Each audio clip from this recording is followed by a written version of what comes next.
Hello and welcome to my channel thinking literature. इस video में हम अर्नेस्ट हेमिंग्वे को एज ए नॉवेलिस्ट डिस्कस करेंगे। So let's jump into it. Ernest Hemingway 20th century के एक celebrated novelist हैं जिन्हें उनके डिस्टिंक्ट स्टाइल और थीमेटिक एक्सप्लोरेशंस के लिए जाना जाता है। एज ए नॉवेलिस्ट हेमिंग्वे अपनी नॉवेल्स कन्वेंशनल वे में नहीं लिखते थे, बल्कि उन्होंने मिनिमलिस्टिक अप्रोच अपनाया जिसमें उन्होंने कॉन्साइज और डिक्लेरेटिव सेंटेंसेस का यूज किया और ज़्यादा फोकस डिटेल्स पर किया। आमतौर पर हेमिंग्वे के नॉवेल इस कैओटिक वर्ल्ड में एक मीनिंग खोजने की कोशिश करती है और थीम्स जैसे लव, वॉर और मैस्कुलिनिटी को एक्सप्लोर करती है। अब हम हेमिंग्वे के नॉवेल्स के थीम्स को डिस्कस करेंगे और वॉर हेमिंग्वे के नॉवेल का एक इम्पॉर्टेंट थीम है।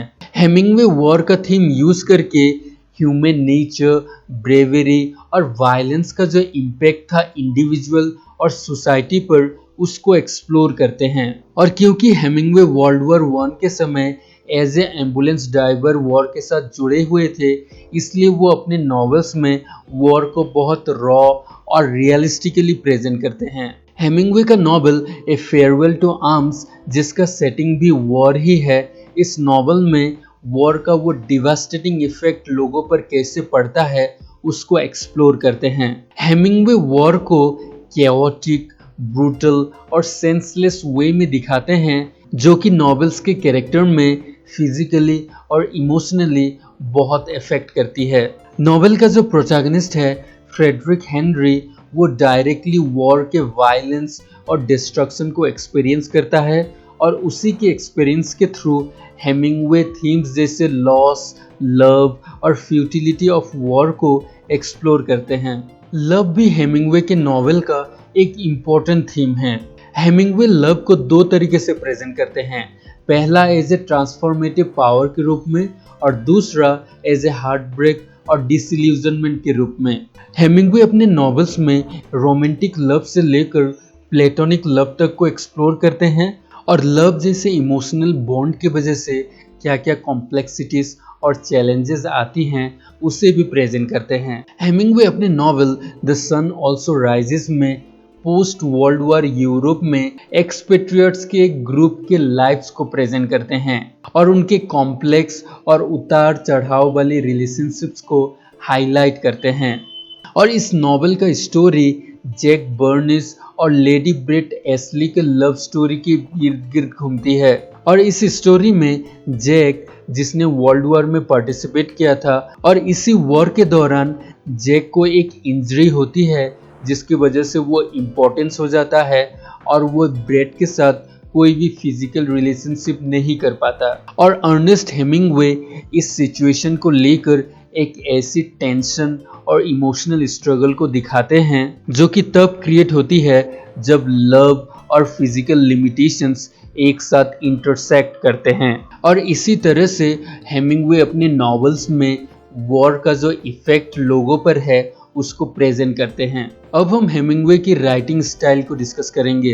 एज ए नॉवेलिस्ट हेमिंग्वे की राइटिंग स्टाइल की इम्पोर्टेंट कैरेक्टरिस्टिक है उनकी कॉन्साइज और डायरेक्ट प्रोज। क्योंकि हेमिंग्वे सिंप्लिसिटी पर ज़्यादा बिलीव करते थे, इसलिए वो डायरेक्ट और स्ट्रेट फॉरवर्ड सेंटेंसेस का यूज़ करते हैं ताकि वो अपने आइडियाज़ को कन्वे कर सके। फॉर एग्जाम्पल, उनका work the old man in the sea में हेमिंग्वे बहुत डायरेक्ट और प्रिसाइज सेंटेंसेस का यूज़ करते हैं ताकि वो नॉवेल का प्रोटैगनिस्ट सांतियागो का ऑस्टियर लाइफ या साधारण लाइफ को दिखा सके और उसके मार्लिन के साथ हुई बैटल या स्ट्रगल को प्रेजेंट कर सके। और हेमिंग्वे का सक्सेंट और स्ट्रेट फॉरवर्ड सेंटेंसेस इमीडिएसी और इंटेंसिटी की सेंस क्रिएट करती है, जो कि रीडर को उस ओल्ड फिशरमैन की फिजिकल और इमोशनल स्ट्रगल को एक्सपीरियंस करने में मदद करती है। हेमिंग्वे के राइटिंग स्टाइल का और एक इम्पॉर्टेंट कैरेक्टरिस्टिक है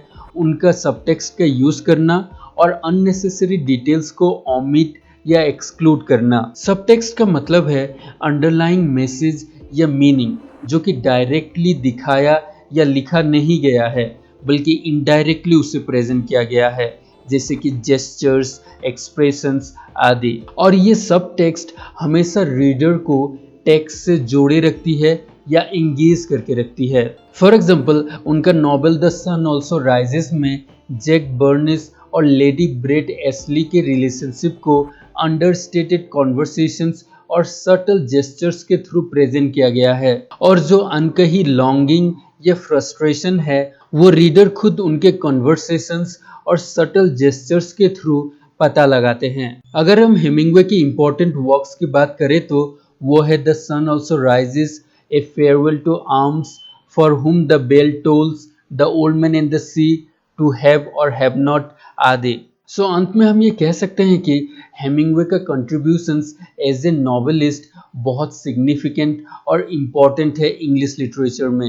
हेमिंग्वे का राइटिंग स्टाइल जिसमें वो कॉन्साइज और डायरेक्ट प्रोज का यूज करना, सबटेक्स्ट का यूज करना और अननेसेसरी डिटेल्स को एक्सक्लूड करना उन्हें एक मास्टरफुल स्टोरी टेलर बनाती है।